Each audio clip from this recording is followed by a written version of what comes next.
I'm really inspired by what I've seen teachers come up with in navigating this challenging and strange learning context that we find ourselves in.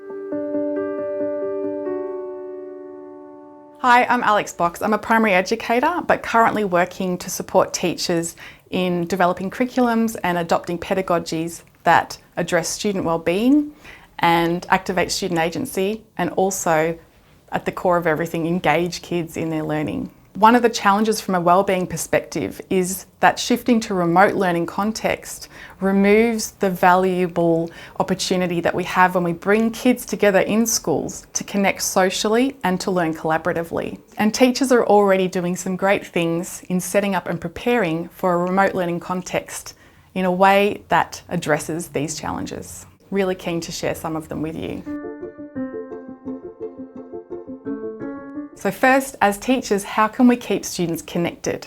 There'll be some considerations we need to make, thinking about what access to digital technology the students have, what frameworks we have in place and around the etiquette that we encourage in students. How are they going to keep connected in a way that's smart, safe and responsible in terms of the use of digital technology? What I would recommend, if possible, is to involve students in the conversation about how to solve this problem. Ask them, how can we remain socially connected? How can we continue to learn together? And there are a bunch of tools out there that you can choose from. Maybe you have one already that works for you, but the choice of tool isn't really the point. The point is to make sure that you're opening up that conversation with kids so that they have an opportunity to co-author this new learning context that they're now in. Encouraging student participation is something else we need to consider. As teachers, we've been thinking about how to recreate those collaborative learning experiences where all students are involved in a remote learning context.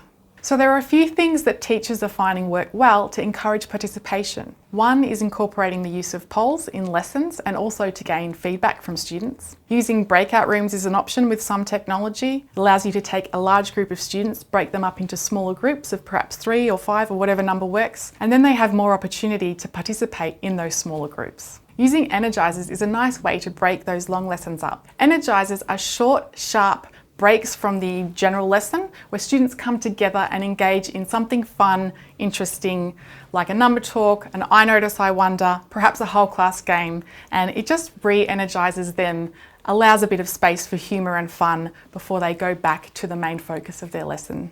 These are just some ideas, but again, involving students in a conversation about how to encourage participation is a great idea as well.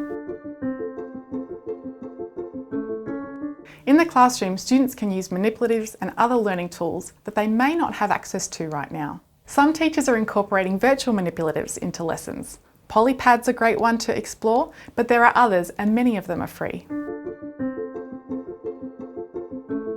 And finally, making sure that students feel supported is essential.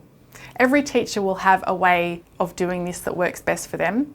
Some teachers are allocating a time each day and letting their students know that that's when they're available for students to come into an online space, ask questions and get help with work. Another idea that might be worth trying is inviting students to briefly check in each morning via a direct message setup that you have with the platform that you use with students. Something that's quick and easy but just keeps you informed about how they're feeling and how they're doing. Or consider using a weekly online form to track how students are going. We don't need to use all of these things. Choose 1 or 2 that work well for you, or perhaps ask students what they prefer. So while we're all facing challenges as we shift to a remote learning context, there are a lot of great things that we can do to keep students connected, encourage participation, get them using some online materials, and making sure, above all, that students feel supported. Maths Pathway has also written a great blog post with these and other ideas and tips which teachers may find helpful. Remember, above all, to be kind to yourself. Teaching is a hard profession and now it's gotten a whole lot harder. We've got a brand new context we haven't operated in before. Take it step by step and day by day. Give yourself space and time, and good luck.